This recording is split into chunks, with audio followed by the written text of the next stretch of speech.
안녕하세요. 이 시간에는 백범 김구 선생에 대해서 말씀을 드리겠습니다. 김구 선생은 우리 국민치고 모르는 사람이 없죠. 절세의 애국자고 독립운동가고 생애의 모든 것을 우리나라의 조국 광복을 위해서 독립을 위해서 헌신하신 1급의 애국지사입니다.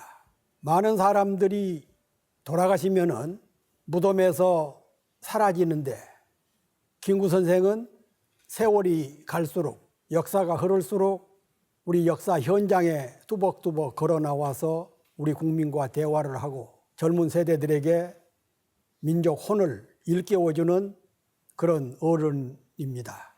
백범 김구 선생은 지금으로부터 한 140여 년 전, 그러니까 1876년 8월 29일, 1876년이라 그러면은 어떤 해입니까?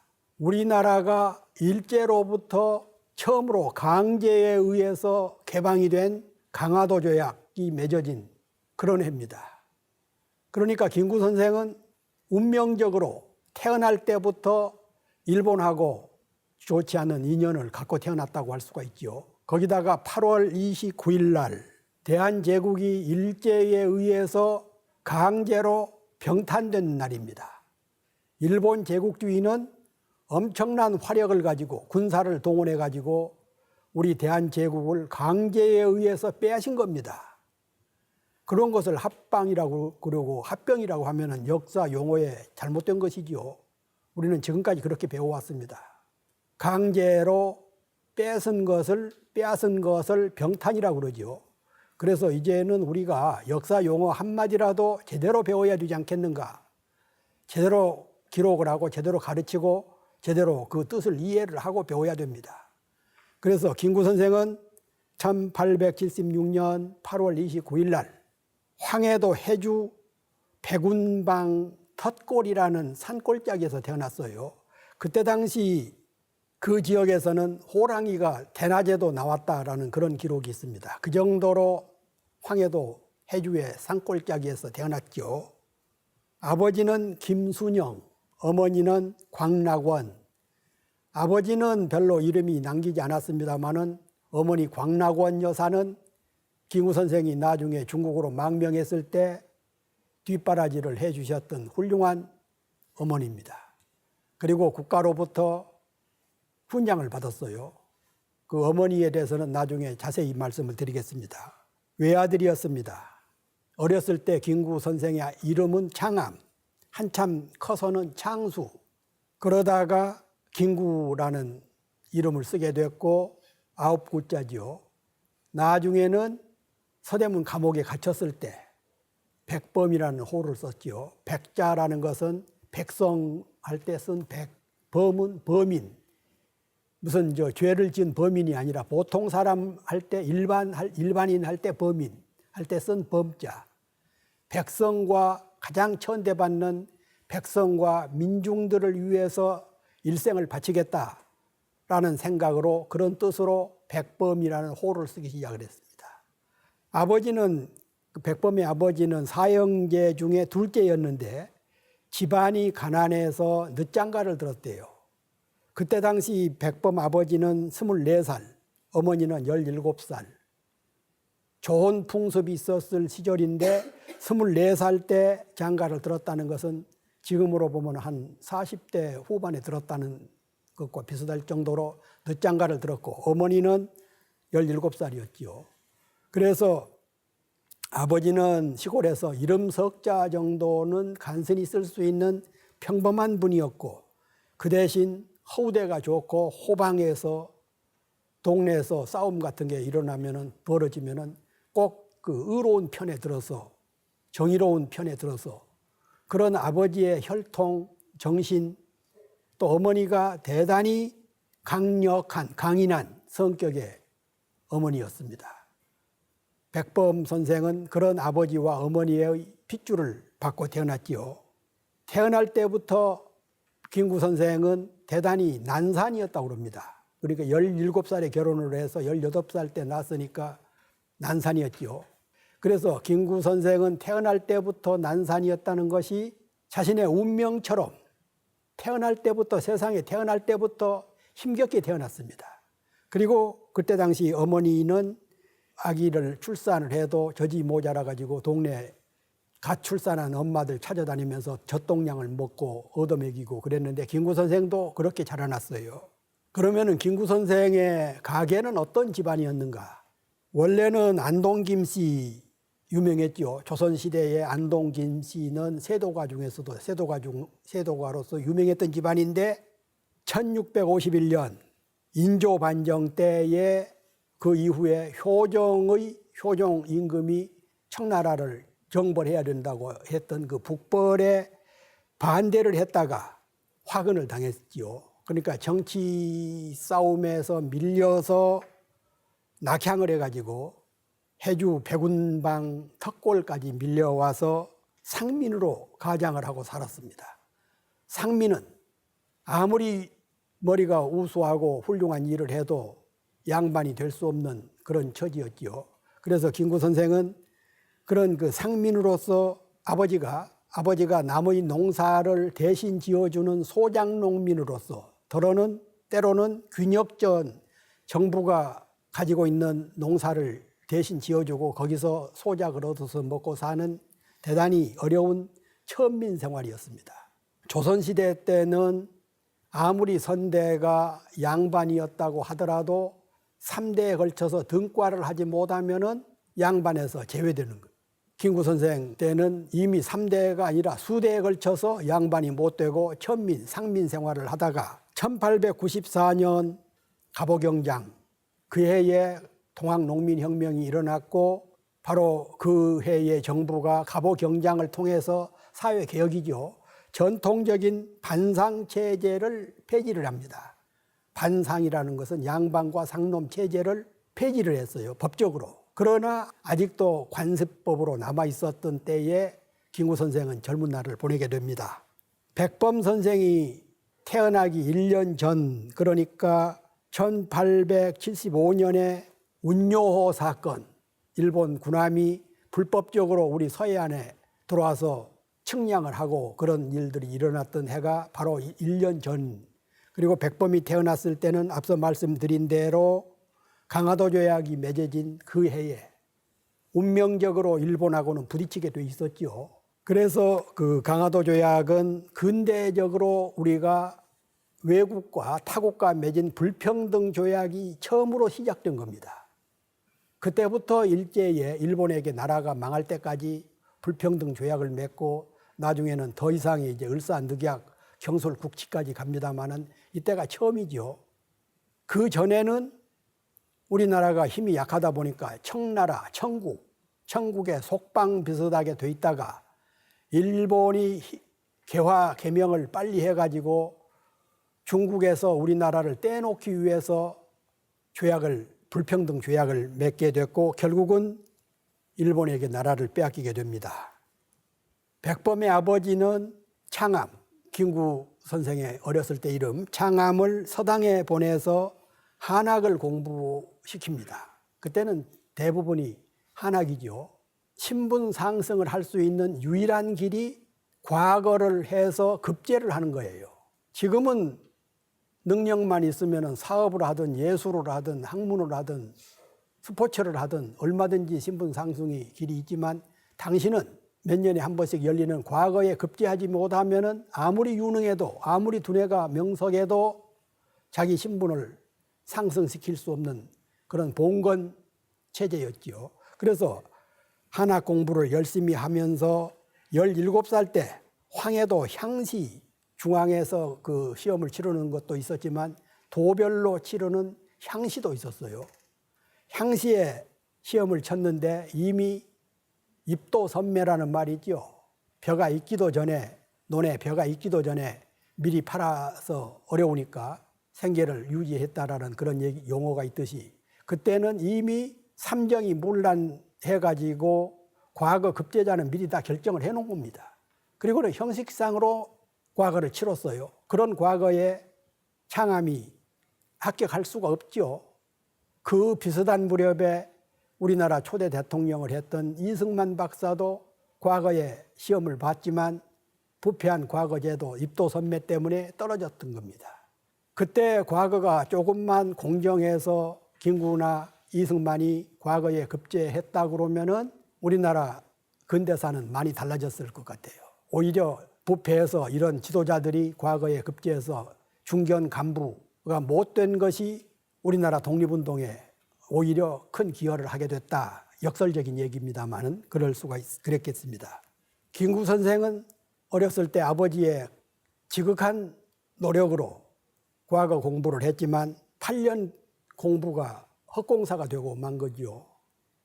어렸을 때 유행병에 걸려가지고 얼굴에 그 천연두라고 그랬죠, 그때는. 지금은 아마 일반 우리 국민들 천연두가 사라진 지 오래돼서 잘 모릅니다만 저희가 어렸을 때만 해도 얼굴이 빡빡 얽은 그런 사람들이 주변에 참 많았어요. 일본 천연두를 걸린 거죠. 아버지 닮아서 키는 훤칠하고 힘이 장사고 그렇게 자라났지만 얼굴이 얽다 보니까 얽어서 곰보 딱지다 보니까 어디 가서 함부로 나서기지도 못하고 컴플렉스를 많이 느꼈던 것 같아요. 어렸을 때. 김구 선생의 어렸을 때의 비화라 그러면은 그 멀쩡한 숟가락을 부질러서 엿을 사 먹다가 그 삼종 할아버지한테 들켜서 아버지한테 끌려가서 이제 매를 맞았다라는 그런 기록이 나와 있습니다. 그건 김구 선생이 자신이 직접 쓴 백범일지에 나온 얘기입니다. 지금은 동네 가게마다 먹을 것이 산더미 같이 쌓여 있지만 그때는 어쩌다가 마을에 지나다니는 엿장수밖에 없었던 시절이지요. 그래서 애써서 공부를 했는데 과거는 연따라 낙제를 하다 보니까 아버지가 아들에게 마의상서라는 관상을 보는 책, 중국에서 유명한 책인데 우리나라에서 이제 들어왔지요. 마의상서. 그때만 해도 관상 공부, 관상을 봐준다든가 사람이 죽으면 묘자리를 봐준다든가 누가 결혼하려면은 그 날짜를 봐주고 사주팔자 사주를 봐주고 하는 그런 것들이 100년 전에는 저희가 어렸을 때만 해도 우리 마을 이런 데서는 관상쟁이, 사주쟁이, 묘자리 보는 사람 이런 사람들이 잘 먹고 잘 살았어요. 그래서 아버지가 마의상서를 사다 주면서 우리나라가 부패해서 아무리 머리가 좋아도 급제는 어려우니까 다른 사람 묘자리도 봐주고 관상도 봐주고 사주도 봐주고 해서 그러면은 먹고 살 수는 있겠다. 그래서 마의상서라는 책을 열심히 봤어요. 그래서 공부를 한참 하고 나서 자기 집에 있는 거울을 들여다보니까 천연두 걸려서 커 나가면서 점점 더 마마 자국이 더 늘어난 겁니다. 그래서 김구 선생이 자신이 생각해봐도 이렇게 빡빡 얽은 사람한테 누가 관상 보러 오겠는가? 그러지 않겠습니까? 그래서 결국은 포기합니다. 김구 선생은 18살 때, 한참 청년 때죠. 18살 때 동학에 입도합니다. 동학은 1860년 서학의 대항해에서 최재우 선생이 창도한 그런 그 민족 종교지요. 그때 당시 동학은 내세우는 캐치프레이즈가 신분 차별 철폐, 모든 인간은 하늘로부터 평등하게 태어났다. 그리고 정부 조정의 부패 척결 이런 것을 내세우면서 동학을 창도를 했는데 김구 선생이 봤을 때 과거에서도 떨어지고 관상도 볼 수 없고 바로 이것이구나. 세상을 바르게 살고 부패를 척결하고 평등하게 살기 위해서는 동학에 입도하는 게 바른 길이다 생각해서 충청도 보은에 있는 2세 교조 최시영 선생을 찾아가서 동학에 입도합니다. 그리고 얼마 후에 동학 농민혁명이 일어났지요. 1894년. 그때 동학혁명은 척외 척양, 외놈과 서양 놈들을 물리치고 보국안민, 우리 조선의 백성들을 지키자. 그리고 신분차별 철폐 이런 것을 내세우면서 동학에 입도를 해서 20살 때 황해도 중심부인 해주성을 공격을 합니다. 그때는 일본 왜군이 점령하고 있을 때죠. 그 해주성을 공격을 해서 그 선봉장이 됐는데 일본군은 최신 무기를 가지고 신식 군사훈련을 받은 정규군인데 동학군은 오합지졸 상대가 안 되죠. 패전합니다. 그래서 일본군에게 쫓기고 있을 때에 안중근 의사의 아버지 안태훈 선생이 소문을 들으니까 김구라는 동학 청년 접주가 있는데 저런 청년을 죽여서는 안 되겠다 싶어가지고 사람을 보내가지고 몰래 자기 농원, 그때는 황해도에서 1등, 2등 가는 부자였습니다. 안중근 의사 아버지가. 자기 그 농장, 농원으로 몰래 사람을 시켜서 데려다가 자기 아들들 셋, 안중근, 안공근, 안명근 세 분이 다 독립운동을 하셨던 분들이죠. 이런 자기 아들들하고 함께 고능선이라는 당시의 황해도 지역에서 유명한 학자를 불러서 초빙을 해서 글을 가르칩니다. 그때 김구도 안중근 의사하고 함께 공부를 했고 평생 김구 선생도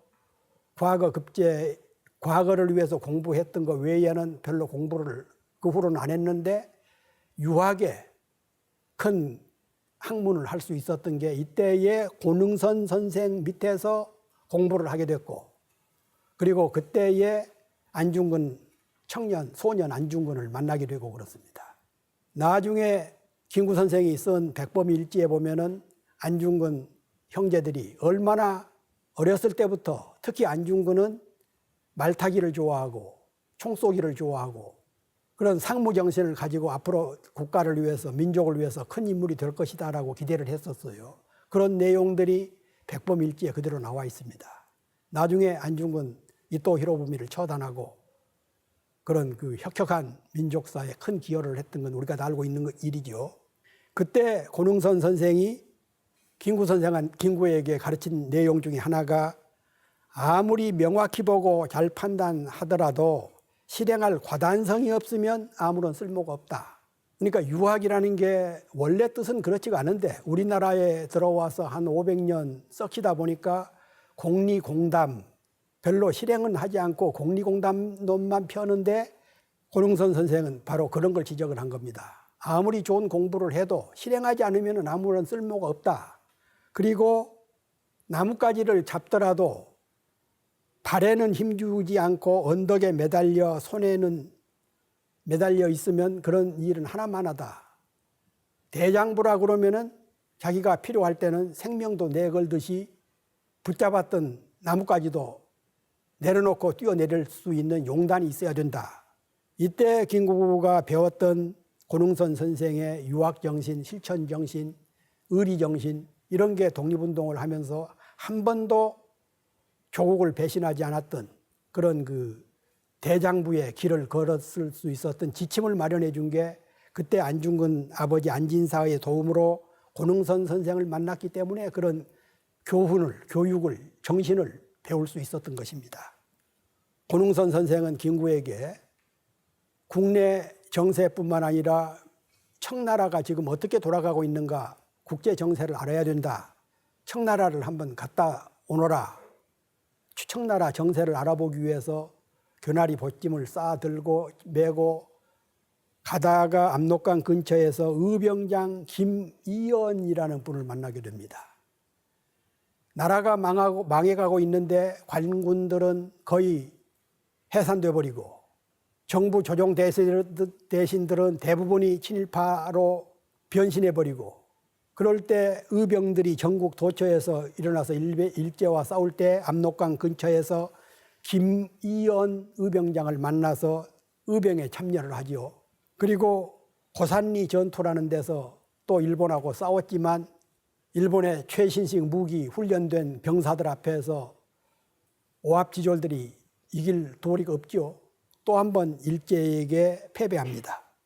이때는 1895년 명성황후가 일본 사람들 미우라 공사, 일본 공사 미우라가 조종하는 이런 일본 패거리들한테 암살당해서 명성황후 민비라고 우리가 비칭을 하지만 명성황후가 참살당하는 그런 시기였어요.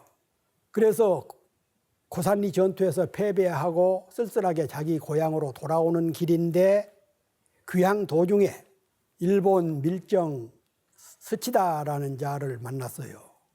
어느 여관에서.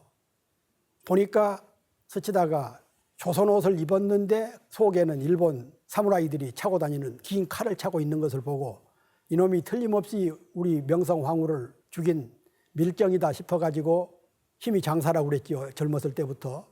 그 스치다를 때려 죽인 겁니다. 그리고는 때려 죽이고는 도망간 것이 아니라 스치다가 가지고 있었던 적지 않은 돈을 빼앗아서 인근에 있는 농민들한테 다 나눠주고 그 여관 방에다가 황해도 어디 사는 김창수가 민족의 황후를 죽인 명성황후를 죽인 스치다를 처단해놓으라 이렇게 써놓고 유유히 자기 집으로 돌아왔어요. 겁먹은 사람 같으면은 또 용기가 있었더라도 그렇게 일본 밀정을 죽였으면은 비밀리에 몰래 증거 안 남기고 그럴 수가 있었을 텐데도 백범은 김구는 당당하게 명성황후를 죽였으니까 나도 보복을 했다 하고 그걸 밝히고는 자기 집으로 돌아왔는데 며칠 후에 일본 헌병 경찰들이 군경들이 쫓아와 가지고 붙잡혀 갔죠. 체포돼서 재판에 회부돼 가지고 사형 선고를 받습니다. 사형 선고를 받고 인천 형무소에 수감이 됐어요. 그런데 그때는 아직 나라가 완전히 망하지는 않은 때여서 형식상으로는 황제 고종이 사형 선고를 내리는 사람한테는 최후로 재결을 해야 됩니다. 그런데 결재를 하려다 보니까 명성황후 보복으로 김창수라는 청년이 일본 밀정을 죽였다. 자기가 봐도 잘한 거거든요. 그 무렵에 한양하고 서울하고 인천하고 전화가 막 개통이 됐을 때입니다. 고종 황제가 법부 대신을 불러가지고 인천 형무소 소장한테다가 전화를 하도록 한 거예요. 그리고 바꿨습니다. 나 황제인데 거기에 김창수라는 죄인이 있느냐? 있다. 석방해라. 그런데 황제는 남한은 있었지만 실권이 없는 겁니다. 일본 사람들이 이미 다 장악을 하고 있었어요. 일본 사람들로 봤을 때는 자기네 스치다를 죽였으니까 사형해서 집행할 날만 기다리고 있을 때인데 아무리 허수아비 황제가 풀어주라고 해도 안 풀어준 거거든요. 그래서 김구는 탈옥을 합니다. 그때만 해도 좀 허술할 때지요.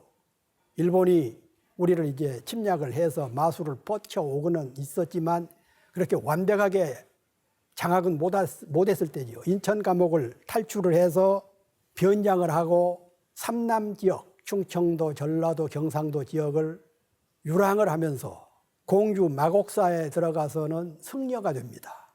김구 선생이 해방 후에 귀국을 해가지고 자기가 옛날에 유랑했던 숨겨줬던 그런 지역을 한 바퀴 돌아볼 때 거기다가 은행나무 한 그루를 심었는데 지금도 남아 있습니다.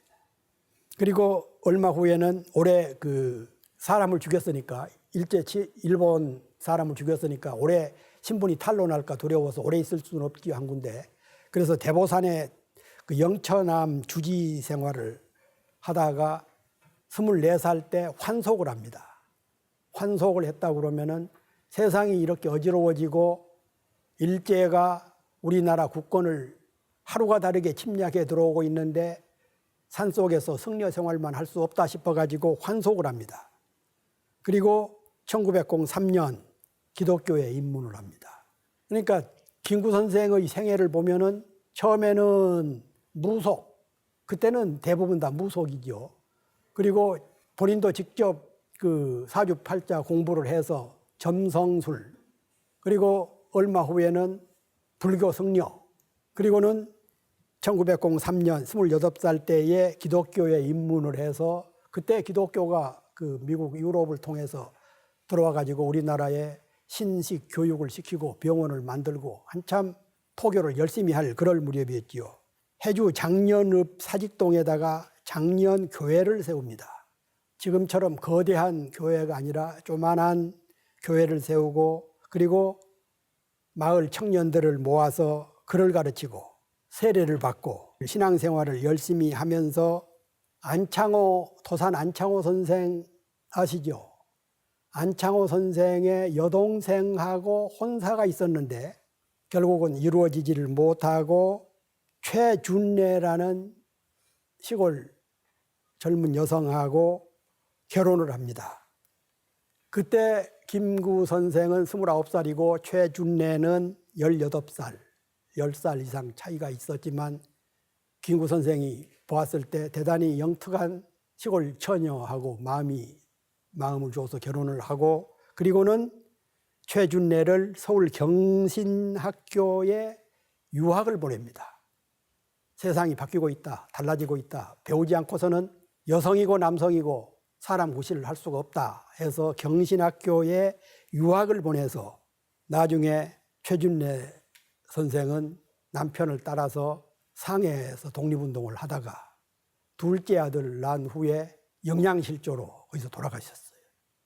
1905년 을사늑약이 맺어진 거죠. 마침내 우리 외교권을 강탈당하고 일본이 노골적으로 대한제국의 국권을 침탈해 가던 그 무렵에 김구 선생은 서울로 올라와서 상동교회라는 그 전덕기 목사가 하던 대단히 개화 진보적인 그런 교회였는데 여기서 신민회라는 비밀 조직을 만듭니다. 신민회는 안창호 선생이 미국에서 들어와 가지고 독립협회를 만들다가 쫓겨서 미국에 갔다가 미국에서 근대적인 공부를 한 후에 조국으로 돌아와서 만든 비밀 결사단체인데 여기에는 전덕기, 이동영, 이준, 노백린, 신채호, 이갑, 안태국, 조성환 이런 당대의 청년 지사들, 당대의 민족 진영에서 대표적인 민족 청년 지사들이 모여서 비밀 조직으로 신민회를 만들고 이 신민회에서 최초로 우리나라에서는 처음으로 민주공화제를 채택을 합니다.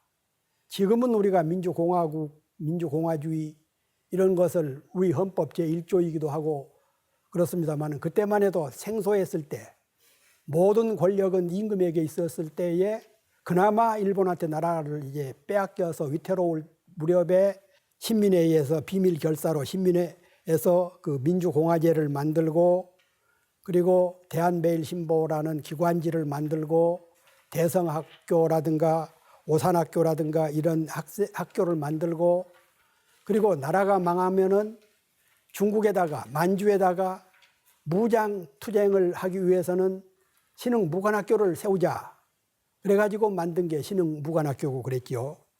그 무렵에 1909년 10월 26일 날 백범 선생이 신천 청계산에서 한때 몸을 의탁했던 안진사의 아들 안중근이 이토 히로부미를 처단하는 11.6 의거가 발생을 합니다. 그래서 김구 선생도 안중근 동생 안명근 이런 분들하고 함께 구속이 됐어요. 일본 경찰에 의해서.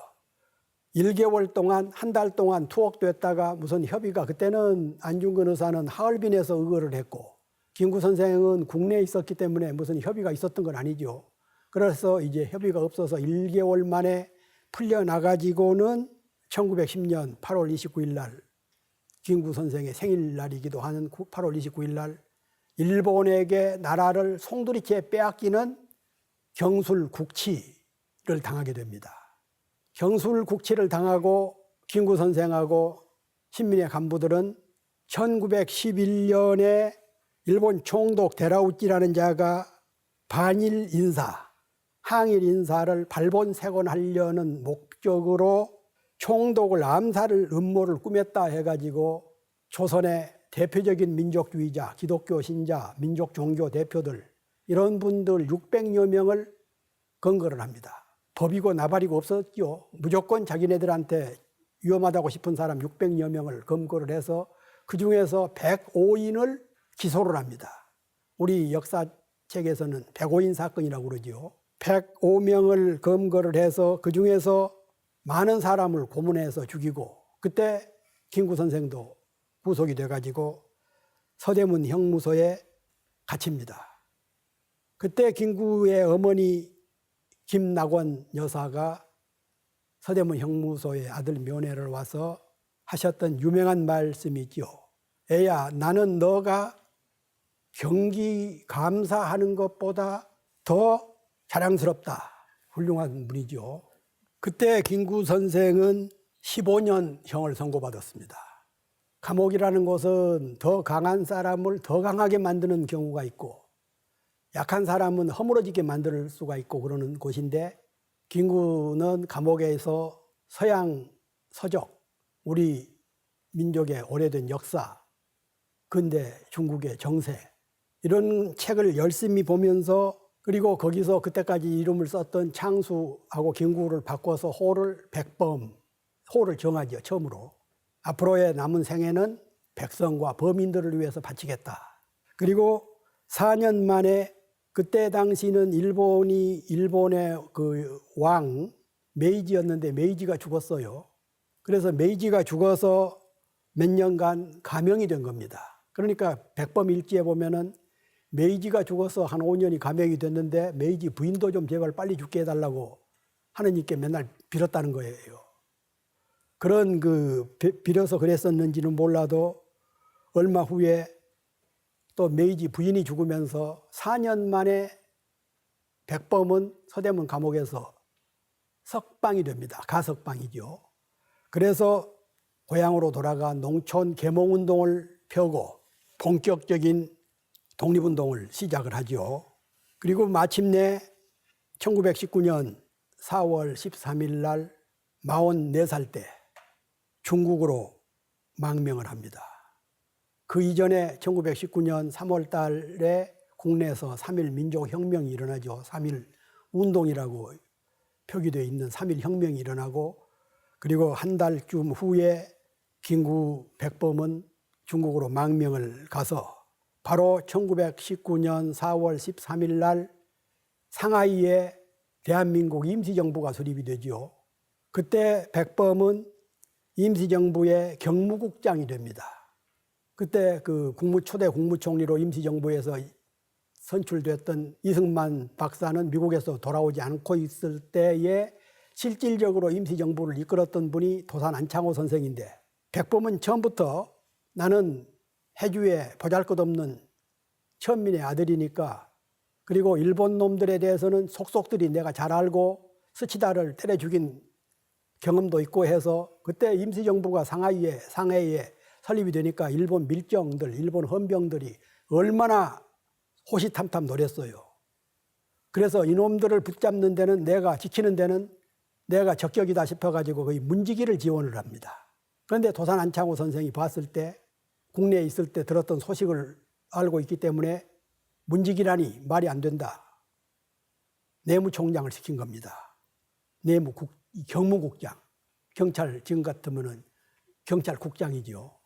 임시정부가 움직이는 게 수월하지가 않죠. 우리가 그 교과서나 역사에서 배울 때는 그저 화려하게 조명이 되고 그렇습니다만은 남의 나라에서 더욱이 조계라는데 프랑스 조계라는 데서 한 발자국만 조계를 벗어나면은 일본 헌병 경찰들에 붙잡혀가서 생사를 가름하기 어려웠던 그런 시절에 상하이 임시정부에서 백범은 47세 때에 안창호 선생이 했던 내무총장 그리고 그 지역에 살던 우리 교포들을 모아서 한국 노병회 우리 임시정부를 도우고 하기 위해서는 교민들을 상대로 하는 한국 노병회를 조직하고 그래서 초대 이사장을 지내고 그 이전에 바로 이제 그 부인이 최준래 여사가 물어 상해까지 남편을 찾아갔어요.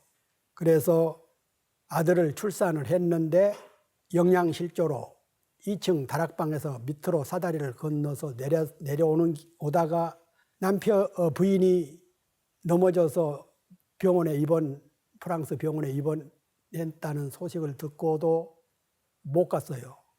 임시정부가 있는 프랑스 조계를 한 발자국도 넘어가면은 일본 군경에게 붙잡혀서 처형당하기 직전이죠. 그 무렵부터 일제는 김구의 목에 거액의 현상금을 걸어놓고 있었습니다. 그래서 그렇게 해서 부인을 잃게 되고 그리고 임시정부는 이승만 초대 대통령이 탄핵을 당합니다.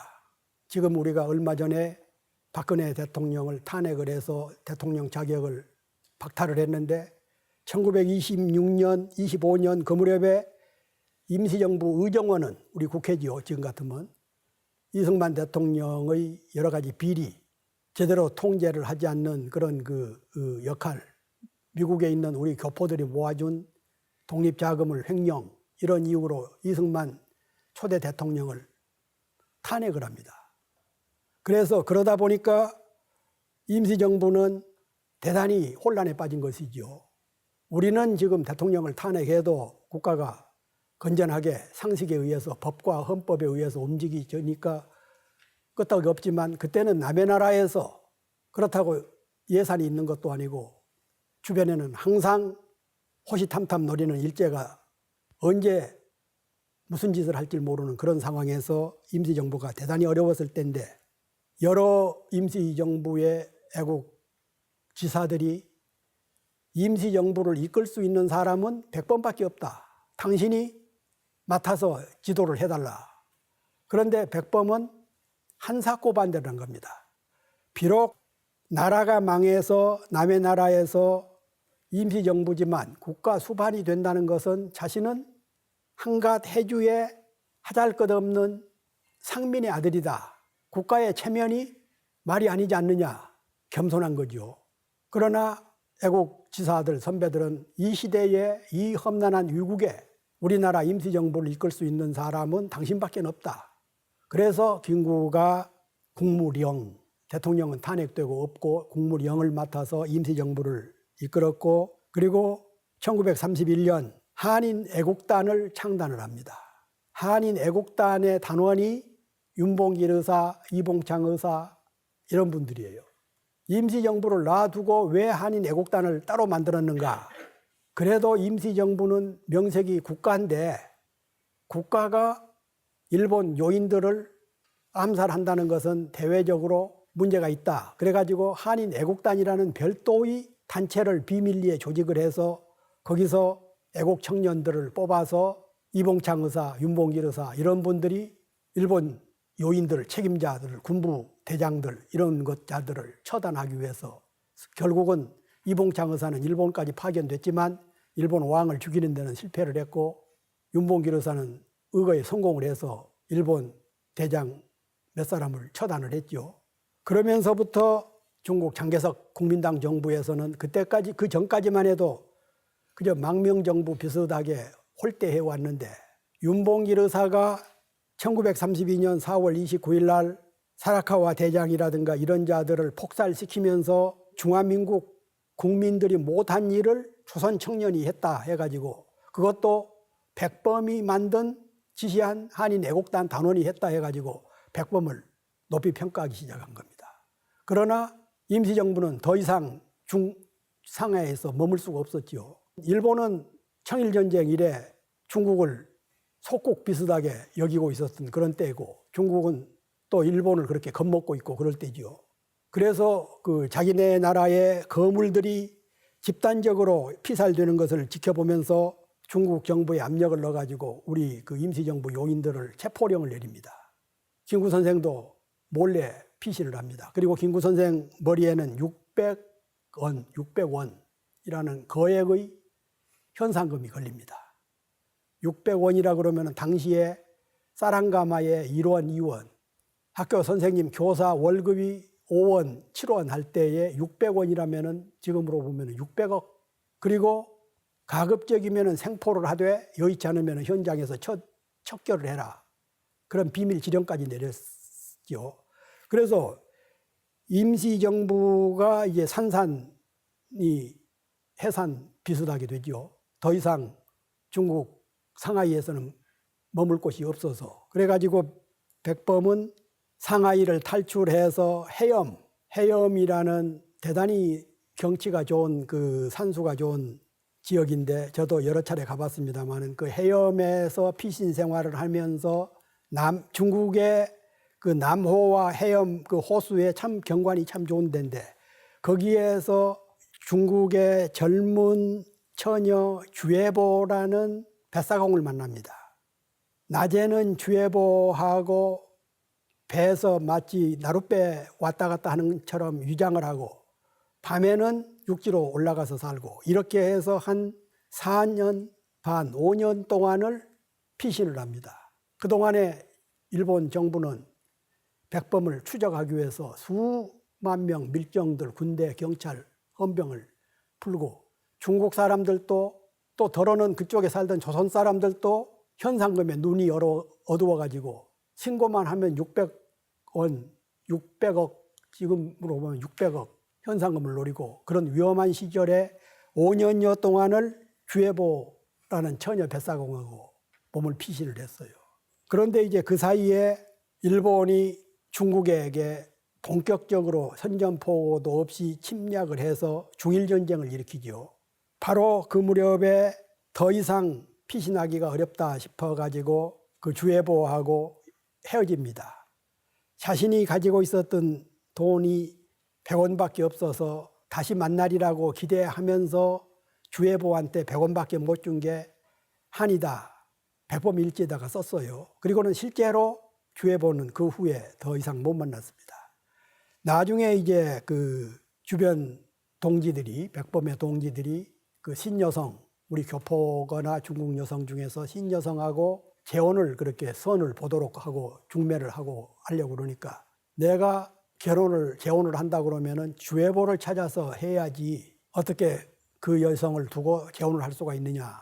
그럴 정도로 그분에 대한 애틋한. 그래서 제가 그 평전을 쓰면서 김구 평전을 쓰면서 주해보의 김구와 주해보의 선상생활 5년여 동안을 기록한 만월이라는 중국 사람이 쓴 소설책이 있습니다. 이건 소설이죠. 그래서 김구의 생애의 5년 동안이라는 시점은 대단히 중요한데 이건 일제의 눈을 감시를 피하기 위해서 선상생활을 했기 때문에 다른 기록은 하나도 없어요. 그래서 그 소설 몇 대목을 인용한 적이 있습니다. 그래서 그 김구 선생은 피신 생활을 마치고 그리고 일본이 정식으로 이제 중국 대륙을 침략을 해서 중일전쟁이 벌어지니까 중국 쪽에서도 우리 임시정부 김구 주석을 보호할 의무가 있다 싶어가지고 김구 선생을 보호하기 시작합니다. 그럴 수밖에 없지요. 자기네를 대신해서 일본에 그렇게 그 요인들을 많이 척살시키고 했으니까. 그래서 김구 선생은 임시정부를 다시 복원을 해가지고 진강, 장사, 중경 이런 곳으로 몇 년 동안 이동을 하면서 다시 임시정부를 복원을 해서 일제와 이제 싸우고 있을 때 하나의 큰 사건이 터졌어요. 1938년 5월 달에 그때가 63살 때인데 장사라는 곳에서 한국국민당, 김구 선생을 중심으로 하는 한국국민당, 한국독립당 또는 조선혁명당 그때는 그 임시정부뿐만 아니라 우리가 흔히 말하는 좌파 계열이라고 할 수 있는 조선혁명당, 김원봉 선생이 만들었던 당이죠. 이런 당들하고 통합을 위해서 합당대회를 하는데 이문안이라는 일제 밀정이라고도 하고 정체가 아직도 드러나지 않는 자인데 그 현장에 나타나서 권총으로 쏘아버린 겁니다. 그때 다른 분은 한 분은 절명을 했고 김구 선생도 총을 맞았는데 심장을 용케 비켜갔어요. 그랬지만 그때 당시 총 맞은 후유증이 평생 동안 그러니까 그때 총을 맞아서 돌아가실 때까지 왼쪽 심장 근처에 총탄이 그대로 남아 있었어요. 그리고 이제 그때부터 그 손떨림 현상, 우리가 그 의학 용어로는 수전증이라고 그러죠. 수전증이 걸려서 손을 좀씩 떨었는데 그 이후에 쓴 김구 선생의 휘호 글씨를 보면은 좀 떨린 채라고 글이 좀 붓이 떨려 있는 거예요. 그래서 김구 선생의 휘호를 총알탄이라고도 하고 일명 떨림체라고도 합니다. 김구 선생이 남긴 글 족자가 얼마 몇 편이 안 되는데 1938년 5월 달에 장사에서 총알 맞은 후부터는 쓴 글은 총알탄, 수전체, 떨림체 이런 얘기가 있죠. 그 무렵에 그 어머니 광락원 여사가 돌아가셨는데 생일날 독립운동가들이 그 노령에 김구 선생 아들을 보필 아들을 뒷바라지하고 엄마도 없는 손자들을 어렵게 돌본다. 그래서 김구 선생이 그때 그 상해에 머물 때는 중국 사람들이 먹다 남은 쓰레기, 배추잎이라든가 무 쓰레기 이런 것들을 주워다가 국을 끓여서 먹고 그랬다는 기록이 있습니다. 1941년 11월 달에 이제 그때는 일본이 점차 태평양 전쟁을 일으켜가지고 미국하고 전쟁을 하기 시작할 때입니다. 어떤 면에서는 우리가 독립이 이제 서광이 비치기 시작할 때지요. 그때 유명한 조소왕 선생이 삼균주의, 많은 국민들이 알고 있는 삼균주의를 대한민국 건국 강령을 만들어서 교육, 납세, 정치 이런 것이 똑같이 모든 국민이 똑같이 받을 권리가 있다. 그러니까 사회주의나 공산주의처럼 균등하다는 것이 아니라 기회의 평등을 보장을 해야 된다. 이게 우리나라 대한민국 헌법을 만들 때 유진호 박사가 이 상균주의 이론을 우리 헌법에다 많이 참고를 했죠. 1943년 11월 23일 카이로에서 루즈벨트 미국 대통령, 처칠 영국 수상, 장개석 중국 총통 세 사람이 카이로 선언, 그건 우리 국민들이 교과서에서 많이 나온 이야기라 다들 많이 알고 있죠. 카이로 선언에서 조선의 독립을 보장할 수 있었던 것은 김구 선생의 덕택입니다. 중경으로 임시정부가 옮겨간 후에 김구 선생은 수시로 장개석 총통, 그때는 중국의 총 책임자지요. 장개석 총통을 만나서 카이로 선언이 있다는 얘기를 듣고 카이로 선언의 회담에 가거든 조선의 독립을 보장을 해다오. 장개석 총통은 고맙지요. 안중근 의사가 이토 히로부미를 처단했지요. 봉오동 전투, 청산리 전투 이런 데서 우리 조선 청년들이 일본군을 섬멸했지요. 상하이에서 일본 대장을 척살했지요. 그리고 우리 청년들이 도처에서 일본군하고 싸우고 있지요. 그러니까 장개석 총통 입장에서는 우리 독립운동가 김구 선생의 말을 홀대할 수가 없었어요.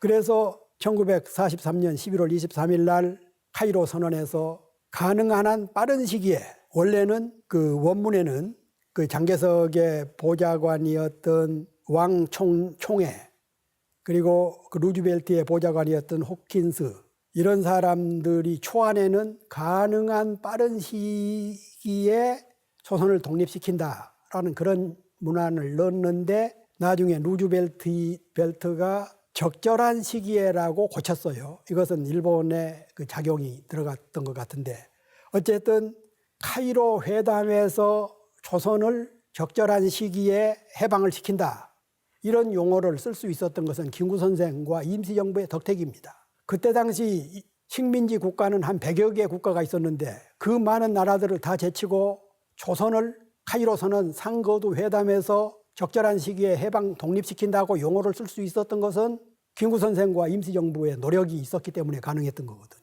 그리고 이제 얼마 후에 카이로 선언 후에 포츠담 회담에서도 이 3자 회담에서 있었던 이야기를 그대로 실정을 했고, 실제로 2차 대전 후에 일제가 패망한 후에 우리는 독립을 시킨 겁니다. 독립을 한 거죠. 그래서 이제 그 김구 선생은 중국에서 광복군을 만들고, 우리가 힘이 없어서 군대가 약해서 일본한테 졌으니 패망했는데 광복군을 만들어서 독립을 쟁취하려고 그러다가 그 유명한 장준하 선생 이런 분들이 이제 그 미군 OSS 부대하고 합쳐서 훈련을 받고 여차하면은 국내로 진공해서 일본군하고 싸우려고 하다가 일본이 항복을 해버린 거지요. 그러니까 어떤 면에서는 참 안타깝기도 하고 아쉽기도 합니다. 그때 잘 훈련된 우리 청년들이 미 군용기 편으로 우리나라에 와서 일본군하고 싸워서 승전을 했다 그러면은 남북 분단도 어려웠을 거고 우리가 자주 독립국가를 세울 수가 있었는데, 그런 준비를 하는 차에 일본이 항복을 선언해 버린 바람에 우리 독립군들이, 광복군이 국내에 진입할 수 있는 기회를 잃어버린 겁니다. 어쨌든 일본이 패망을 하니까 국내로 이제 들어와야 되는데 쉽게 들어올 수가 없었지요. 미 군정이 남쪽에 들어오고 소련군이 북쪽에 들어오면서 한반도가 두 쪽으로 갈라져 버리고, 미 군정이 들어오면서 대한민국 임시정부를 해체시켜라. 그리고 요인들은 개인 자격으로 들어와라. 그래서 임시정부가 27년 동안 중국 천지를 유랑하면서 독립운동을 하고 일제와 싸워왔는데 그리고 1941년에는 일본한테다가 선전포고도 하고 그런 임시정부를 해체시키고 개인 자격으로 들어오도록 조치를 함으로써 김구 선생과 이 일행들은 해방되고 3개월 후에 국내로 들어왔습니다. 이승만 박사는 그 전에 2달 전에 미국의 보호하에 들어왔고 그래서 김구 선생은 해방된 후에 조국에 들어와서 3천만 동포에게 읍고함이라는 유명한 논설을 통해서 어떤 일이 있어도 분단을 해서는 안 된다. 남북에 2개 정부가 들어서면 반드시 동족 상쟁을 벌이게 된다. 그 말대로 3년 후에 6.25 전쟁을 겪었죠. 그리고 1949년 6월 26일 날 이승만을 추종하는 암살단에 의해서 백범 선생은 국내에서 암살당해버렸습니다. 그리고 그 전에 암살당하기 전에 어떤 일이 있었어도 남북 분단을 해서는 안 된다고 싶어가지고 북한에 가서 김일성하고 만나서 양쪽에 있는 남쪽의 미군, 북쪽에 있는 소련군을 철퇴시키고 통일정부를 수립을 하자. 그렇게 합의를 했지만 남쪽에서는 미군정, 북쪽에서는 소련군정 이런 사람들이 자기네 세력을 확충하기 위해서 그리고 남쪽에서는 분단 세력, 북쪽에서는 절대 권력 세력 이런 자들이 자기 권력을 위해서 김구 선생의 주장을 요구를 받아들이지 않고 그리고 남쪽에서는 1948년 8월 15일 날 대한민국 정부가 수립이 되고 백범은 참여를 거부했고 그리고 이듬해 1949년 6월 달에 암살당해버린 겁니다. 이것이 김구 선생의 생애를 요약해서 말씀드린 겁니다. 김구 선생은 해방 후에 나의 소원이라는 논설을 한 편 썼어요. 요지가 이렇습니다. 내 소원이 무엇이냐고 하고 하느님이 물으시면 나는 서슴지 않고 내 소원은 대한이 독립이요 하고 대답하겠다. 그 다음 소원이 뭐냐? 나는 서슴지 않고 조선의 독립이요. 세 번째는 뭐냐? 나는 더욱 소리 높여 우리나라의 완전한 자주 독립이요. 그러면서 그 남북 분단이 점차 확실히 굳어지면서 휴전선을 넘어가면서 그런 얘기를 했어요. 현실적이냐 비현실적이냐가 문제가 아니라 그것이 정도냐 사도냐가 문제다. 우리가 언제 독립이 될 줄 알고 독립운동을 했느냐. 지금 38선이 갈라지면은 다시는 통일된 민족국가를 수립하기가 쉽지가 않다. 비록 비현실적이라고 하더라도 그 길이 정도이기 때문에 우리는 그 길을 가야 된다. 그러나 백범은 결국은 암살당하고 말았습니다. 지금 용산에 무덤이 묻혀 있죠. 묘소가. 그 옆에는 이봉창 의사, 윤봉길 의사 이런 분들의 무덤이 같이 있습니다. 끝까지 경청해 주셔서 감사합니다.